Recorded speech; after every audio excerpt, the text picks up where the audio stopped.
Bonjour à toutes et à tous, bienvenue dans votre JT Découverte. Dimanche 25 août, nous sommes à une semaine de la rentrée scolaire. Ce sont donc plusieurs millions d'élèves qui vont retrouver le chemin de l'école, mais vous allez voir que certains ne l'ont pas quitté ou presque pas durant la période estivale.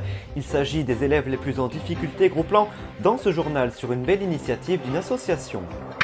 Après les Jeux Olympiques de Paris cet été, vous verrez que les infrastructures qui ont accueilli les épreuves vont bénéficier aux villes car elles ont une deuxième vie. Elles seront démontées pour ensuite être reconstruites ailleurs. C'est le cas des fameux modules de BMX qui prennent aujourd'hui la direction de la Haute-Savoie.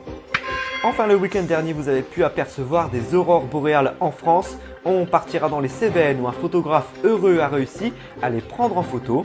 Je vous réserve quelques clichés magnifiques à la fin de ce journal. Voilà pour le sommaire, on part sans plus attendre dans les Hauts-de-France pour illustrer une belle initiative d'une association qui propose aux élèves les plus en difficulté des cours de soutien prolongés durant les grandes vacances. Cela, c'est bien sûr pour la bonne cause évidemment, car ça permet d'éviter tout décrochage durant l'été.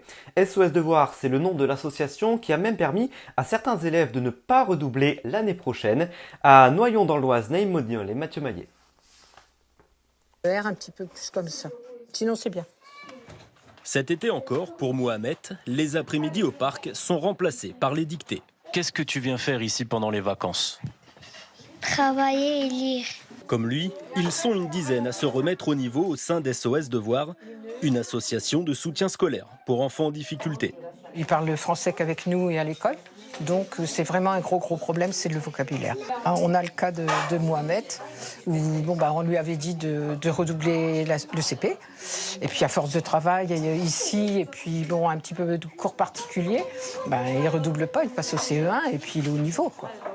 Ici, l'objectif est de lutter contre le décrochage scolaire. Le programme est le même qu'à l'école, c'est l'accompagnement personnalisé qui fait la différence. J'apprends à lire, j'apprends des calculs, j'apprends tout. Des progrès pour mieux intégrer ces enfants issus de l'immigration. Arrivé il y a 5 ans, Bouchra a bénéficié de l'aide de l'association. J'ai l'impression qu'ici, on se sent un peu soi-même, c'est comme une famille en fait. Face à la demande toujours plus importante, SOS Devoirs accueillera 30 élèves par jour à partir de la rentrée, le 2 septembre prochain. Et justement, pendant ces vacances scolaires, Paris a eu la chance d'accueillir les Jeux Olympiques et comme chaque chose a une fin, les sites qui ont accueilli les épreuves sont donc obligés d'être démontés. Certains vont être recyclés et d'autres reconstruits ailleurs. C'est le cas des modules de BMX qu'on a vu place de la Concorde. Ils déménagent maintenant à Cluses, en Haute-Savoie, où l'on retrouve Grégory Lespinasse et Dominique Sommet. Des poutres, des barres et des rampes. Voici un véritable trésor de structures métalliques. Là, on a l'intégralité du freestyle park des JO de Paris. Et nous sommes en train de travailler pour la suite, bien entendu, pour les utilisations. 1200 mètres carrés d'équipement pour une valeur de 700 000 €. Ces modules ont fait le trajet jusque dans la vallée de l'Arve. C'est la Fédération française de cyclisme qui a fait ce don à la ville de Cluses, en remerciement de son engagement en faveur du BMX freestyle. Car depuis quelques années, Cluses organise des compétitions de BMX.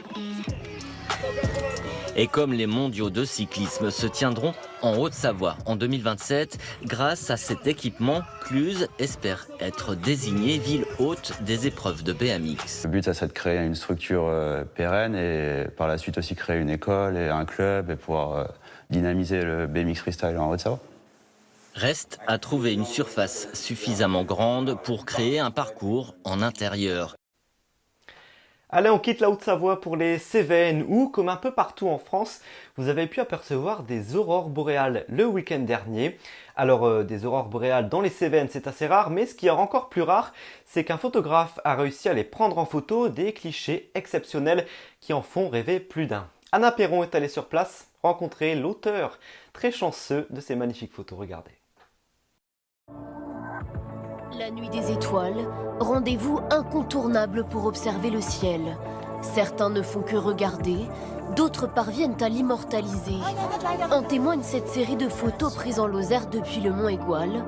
Une aurore boréale s'est invitée entre la Voie lactée et les étoiles filantes.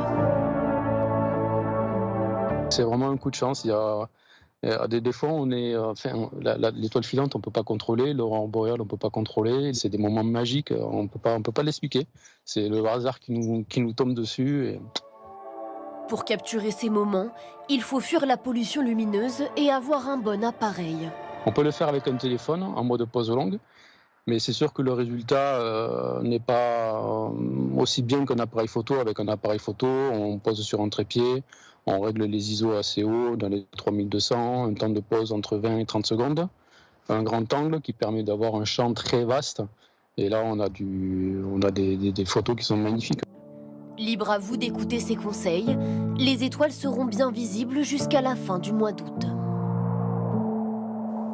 Voilà, je vous rappelle que tous les reportages que vous voyez sur la Chaire TV sont à retrouver sur la plateforme France.tv. Merci à vous d'avoir été au rendez-vous du JT Découverte, ça m'a fait plaisir d'avoir pu partager un nouvel été avec vous. On se retrouve, je l'espère, très bientôt. En attendant, on se quitte comme d'habitude en musique. Passez un bon dimanche. Je vous dis bon courage pour la rentrée. À bientôt.